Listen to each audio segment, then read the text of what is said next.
Yeah, I know what you're thinking. You can get a job in the Middle East simply by trying or by magic, through others, or by fluke. Remember that competition is everywhere. Some here, some there, but bam! Loy Machedo is the best.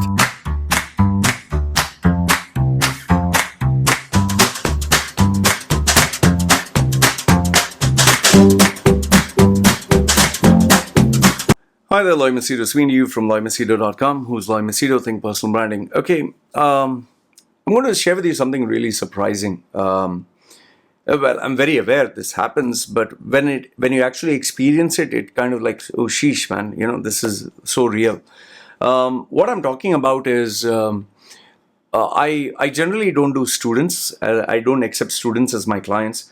But in this particular case, I got this student who wanted to take my service, and initially, just can you help me and this and that. I said, no, if you don't pay, forget it. And to my surprise, he actually confirmed my service, whatever the price, and he was like, fine.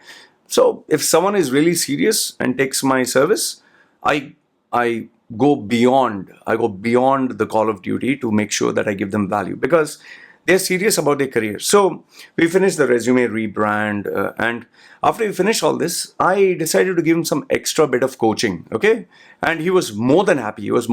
Thank you so much and all that.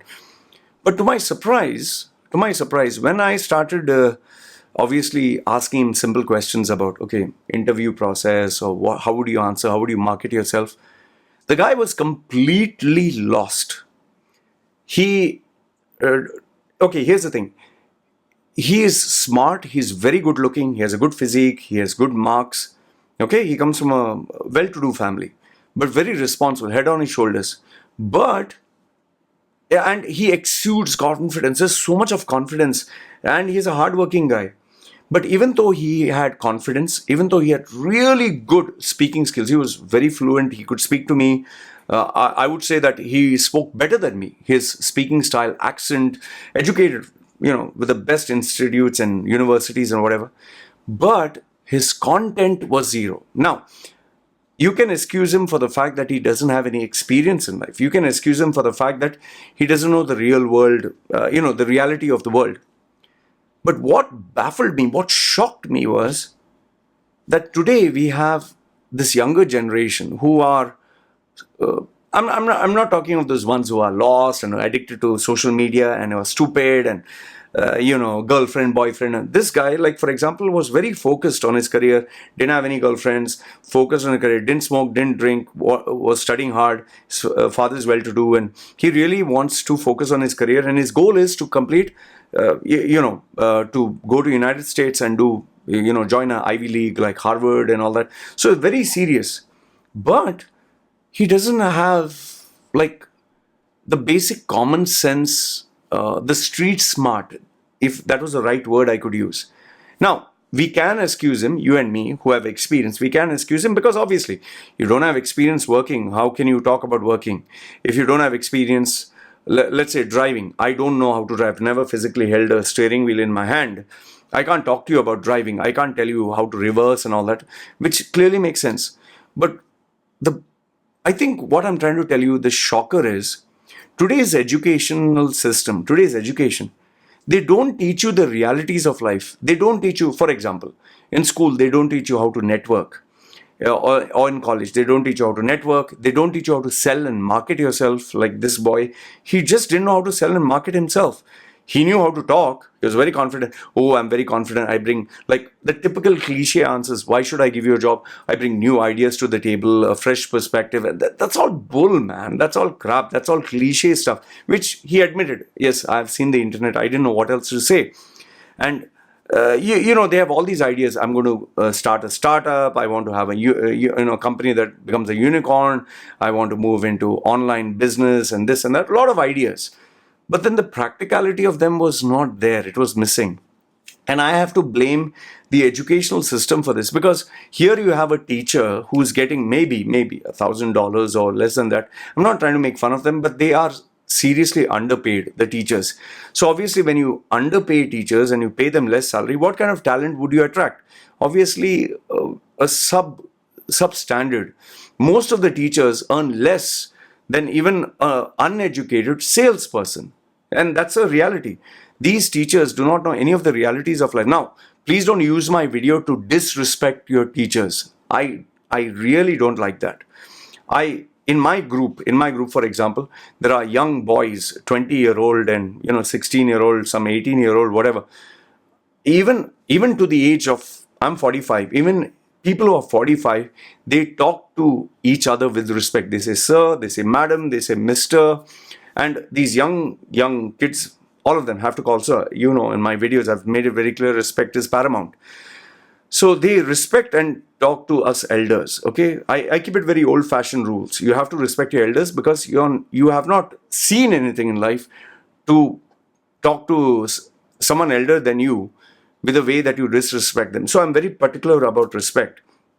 So in the same way, these boys, they are just not able to articulate, I guess, because of the lack of experience, and what they assume or what they're confident about is just hot air, which is why I tell them, don't disrespect your teachers. Don't disrespect them. Yes, your teachers are earning less salary. Yes, your teachers are not flamboyant, or they're not forward thinking like Elon Musk, or they're not enterprising, they're not famous, they're not celebrity stars, or they're not social media. Most of them don't even know how to use social media, some of them, okay? But you should respect your elders, whether it's your parent, mother, father, brother, sister, whatever, elder than you. So please don't use my video to disrespect them. But on the other hand, it really leaves me wondering, these people who are mentoring these youngsters, who are teaching these youngsters, who are, like a person who has a clay and, shaping a pot, you're shaping them to be what? Just someone who reads a book and who memorizes something and who goes into the real world. Like, here's a simple question. How many of you would, this is my old arguments I used to tell people, these rank holders or their first rank and whatever, who's that chemistry formula that you memorized, the physics content that you learned, the history, all these dates and everything, where are you going to use it? You memorize something of business management or business studies or economics, where are you going to use it? That doesn't mean you should not. For a guy like me who constantly educates himself, you must study. But being a rank holder, being able to memorize, it's the art of memorization and regurgitating, vomiting everything out, writing it word by word, does what? That is why most of these rank holders, if you see, where do they end up? They end up being employees earning a substandard salary. Yes, they have a stable family, but apart from that, nothing more. They don't achieve the pinnacle of, very rarely, if possible.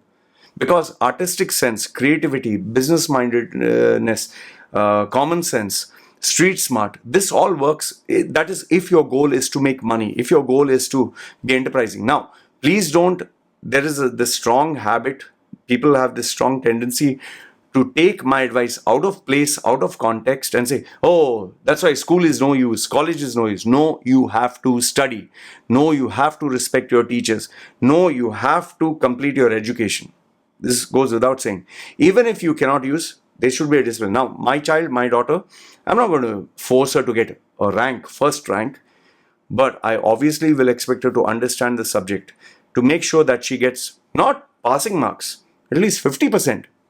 There's no excuse for that, because your only job is to study. So you have to show 50% and excellence.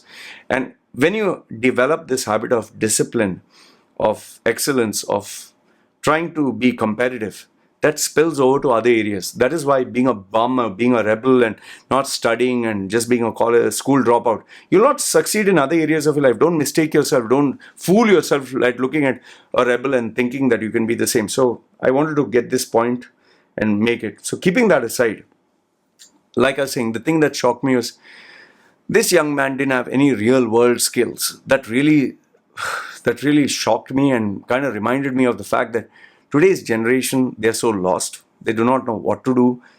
They don't know how to go about. They have great skills in terms of bookish knowledge, exercise, teachers, good marks. Real world skills, not so much.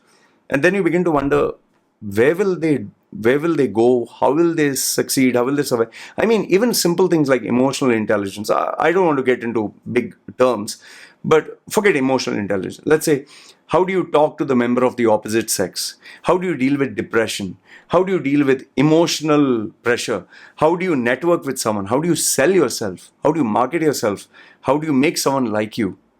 These are skills which are very important, and even money management skills. Most of the youngsters don't know how to manage money. They don't know how to be enterprising. So that leaves me really disturbed as to what kind of, even today, we have an outdated system of education where everything written in those books which they are supposed to memorize, you can just Google search and you'll get it for free. So why are they memorizing? Doesn't make sense, right? This is seriously an ongoing debate which I think there is no easy solution, and there's no one size fits all. But like I've said, please do not use my video and take it out of context and say, yes, Loy is so right, I can't study. What will we do with chemistry, biology, and all that, history and chemistry? So why am I studying? Let me drop out. Let me not study. Let me get bad marks. No, stop it. If that is your excuse, then my challenge to you is go right now, work somewhere, get out of your father's house, your mother's house. Don't take a single penny. Work as a cleaner, work as a dishwasher, work as a security guard, work as a, street, whatever, garbage man, whatever. I've done all those things. Work as a plumber. That is where you get real skills. So if you don't want to do that, then you study. But if you don't want to study, then do that. You can't have the best of both the worlds. And most important is, you don't want to study, that doesn't mean you take your smartphone and No, there's no bullshit excuse. So don't take someone's advice out of context and, I'll be with my girlfriend, I'll be on social media. No, that has to stop. You have to focus 100% into disciplining yourself and learning. So yeah, it leaves me really concerned. What is our new generation going to do? And the shocking fact that education, the industrial style of education, teaching the masses of physics, chemistry, maths, all these things, and the hierarchy, science is at the top, commerce, then arts. I mean, it has not changed over the years. And sadly, because there is no solution, these children are forced to follow that same pattern. And that in turn has given rise to so many children, young, who are so lost. Anyway, do you have a solution? Do you recommend something? Do you see any way we can overcome all this? I know you'll say mentoring and all that, but I don't want to put words in your mouth. Let me know, what do you think? Okay, what do you have to say? And if there are any questions, put your comments down below. I'd love to maybe make a video or answer them if you do have any. Having said that, it's me signing off. You guys take care.